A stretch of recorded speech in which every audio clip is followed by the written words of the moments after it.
Way back when, before horseless carriages, just horse carriages, the Stone Lick Williams Corner Covered Bridge I remember this bridge from my childhood. was part of Clermont County. But as a kid, I used to come on this bridge a lot, and we'd roll the windows down and hear the thump, thump, thump, thump, thump, thump, thump. But the 1878 vintage bridge, the last of 25 in Clermont, was closed in 2010 after a heavy truck tried going over it. Repairs began, but last year, the unfinished structure collapsed into Stone Lick Creek. Do you ever think this thing would be open again? At the time that it went down, I didn't think it would. But nearly $1 million later, state and federal funding, plus money from the National Historic Bridge Preservation Program, this bridge was alive again. Did it ever cross your mind, let's not spend the money? No. It's our last bridge, covered bridge in Clermont County. Doing anything other than a restoration, rehabilitation was never an option. According to the Clermont County Engineer's Office, legend has it that covered bridges were covered to prevent horses from becoming spooked when they crossed the bridge. Because there was a roof, the horse would feel comfortable, like it was in a barn, and not get all scared that it was up on an elevated structure over the water. Reality is the wooden supports lasted longer when protected from the elements by the cover. This bridge was very unique at the time it was built in 1878. It was built of a type called the Howe Truss type, which is where poles went up and down instead of horizontal to hold up the bridge. A trio of Model T Fords dating to around World War I were the first vehicle to cross the 140-foot span. The same kind of cars which were once regular visitors. It's fun. We can say I love driving the cars. I mean, they're different than the modern cars. They're just totally different experience driving. You use both hands and both feet. And now the single-lane bridge is back, good as new, even better. A bridge not only across a creek, but a bridge to the past. Jeff Hirsch, Local 12 News.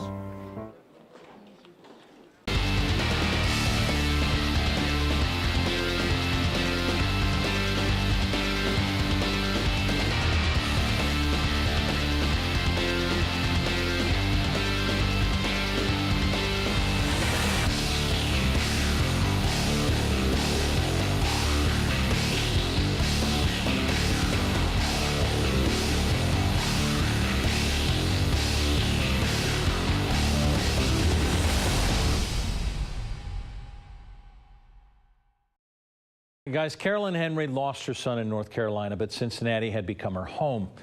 We met her here and asked if she was willing to travel with us to reunite with the families whose lives have been forever changed by her decision to let Chris live on in others. It was December on the winding Carolina road that Chris Henry fell from the back of a truck, ending his life. That was 6 years ago in Charlotte, and for one Bengals mom in Cincinnati, time stood still. Like it's yesterday. Like it's just the beginning. The talented Bengals receiver hadn't chosen on his license to be an organ donor. But on December 17th, 2009, Carolyn was asked to choose for him. His heart was beating, and it just felt like it beating so fast, it just went straight into mine. And I got out the bed, and I went back, and I said yes. And then the journey began. A journey back to where life ended. Chris loved family.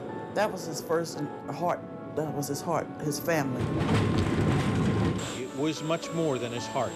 And I was telling people, I said, I believe this is Chris Henry. The feeling was overwhelming for Deb Benton, whose husband of 42 years got the call. A liver was a match for his transplant, a gift that gave James another 18 months of life. So what I do now is I go out every Sunday and I help people because of the courageous decision that Ms. Glaspie made to help me and my family so we can have more time with my father. Looking for Henry in the end zone. Touchdown, Chris Henry. The man teammates called Slim had a touchdown celebration for his mother. One love, one family. Deborah? Yes, sir. Ashley?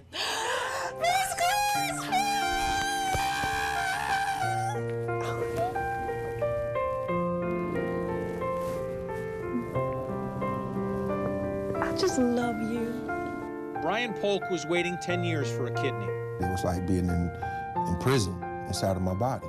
It was just something from her heart that she chose to do. So, like I say, that's just God.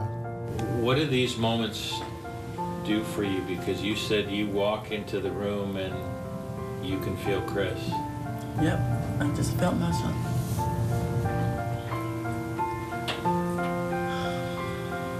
Donna Arnold needed more than love to keep her family together. Yes, I was very desperate because I didn't want to die. She needed a kidney and a pancreas, and Chris filled her need. Carolyn calls Donna her best friend, and Donna says Carolyn's the mother that she lost. What's the feeling for you when you touch her? Holding my baby. Holding my baby. It feels good. I'm just happy that for 6 years, I can still see the progress. You know, the need to live on. 6 years later, in the spot where life ended, there is new life. Chris's two sons, 8-year-old Chris Jr. and 7-year-old DeMarcus, joined Carolyn and their mom, Lainey, to reflect on how a place that created such sorrow for them has created such joy for others. We are a family now, and nothing can break us apart. We're just connected.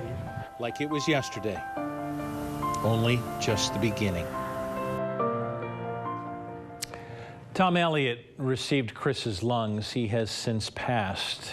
We have big thanks to share for Life Share of the Carolinas and to Life Center here in Cincinnati for helping us with this story. If you're not a donor, maybe it's time to start thinking about it. Cammie?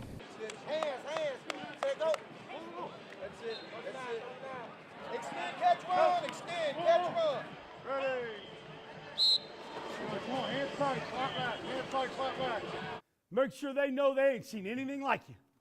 Not seen anything like you. And when you get a chance to hit them, hit them like ball, hit them like ball, hit them like ball, hit them like ball. Let's go! Let's go. Let's go, Colerain. Let's go, Colerain.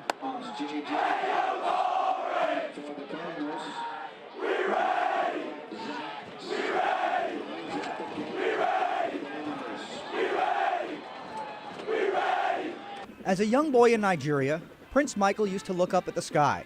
He'd look up and he'd dream. Whenever I see the plane flies, I like one day I'll be in that place going to America. Prince made it all the way to Cincinnati via Wisconsin. He left the poverty and despair of his homeland. The father he left behind told him it was his calling.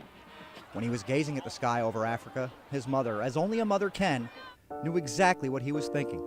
So his arrival here meant keeping a promise to her. It was hard for me seeing my mom going underneath 6 feet. Prince found his mother dead on the floor of their home in Nigeria.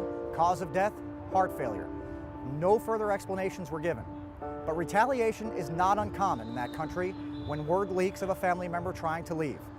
Still, Prince did not waver. He pursued his dreams, came to America, and soon after arriving, tragedy struck again. My brothers told me not to go back. So I was like, okay, I won't come back. Then. Didn't go back to Nigeria after his father had died. The cause of death, also somewhat hazy. Prince likes to say God gives and God takes away. Soon after taking his father, God gave this young man a new set of parents here in Cincinnati. We felt a calling, we felt that God had called us into that situation. The day after he was in our home, the 3 little ones were all fighting over who got to sit on his lap, and it just felt an instant connection. And from week 1, I loved him like he was my own. On the offensive line, number 72, Prince Sammons. Prince Michael is now Prince Sammons, having legally changed his name after being adopted by Brandon and Betsy Sammons of Clinton, Massey. Brandon is a faculty member and assistant football coach at CHCA, where Prince has become a 4-star recruit at defensive end. His grades, just as good as his football. With a 3.4 GPA, he's now taking calls from all of the big boys: Auburn, Oregon, Ohio State. Didn't even know Nick Saban when the Alabama coach called. This is just my first year playing football. How would I know him? But everyone now knows of this gentle giant. And just last week, the young man named Prince became the king, CHCA's homecoming king. I got to take care of business and school, if you're out of school, be a good kid, be a role model to all these little ones growing up, because some of them look up to me and like, I want to be like Prince. So I got to live example to them, and that's what I'm doing now. That would warm the heart of any parent. The two God took from Prince and the two God gave to him.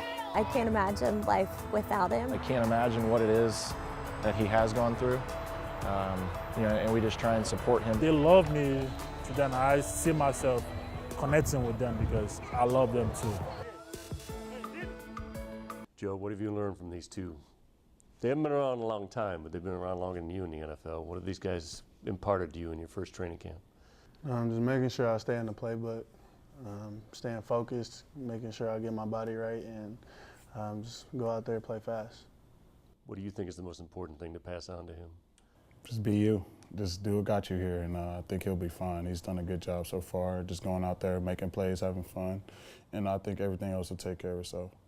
When you watch him, Gio, does it remind you of your first camp, your first taste of the NFL? Yeah, I mean, the biggest thing I remember, we just had a lot of video cameras around with Hard Knocks my rookie year, so it was a little bit different just in that sense. But he brings a lot of charisma to the team, and that's what we want. That's what we need. He brings a lot of emotions and just wanting to get better each and every single day to the running back room, which obviously it helps everybody else out. So yeah.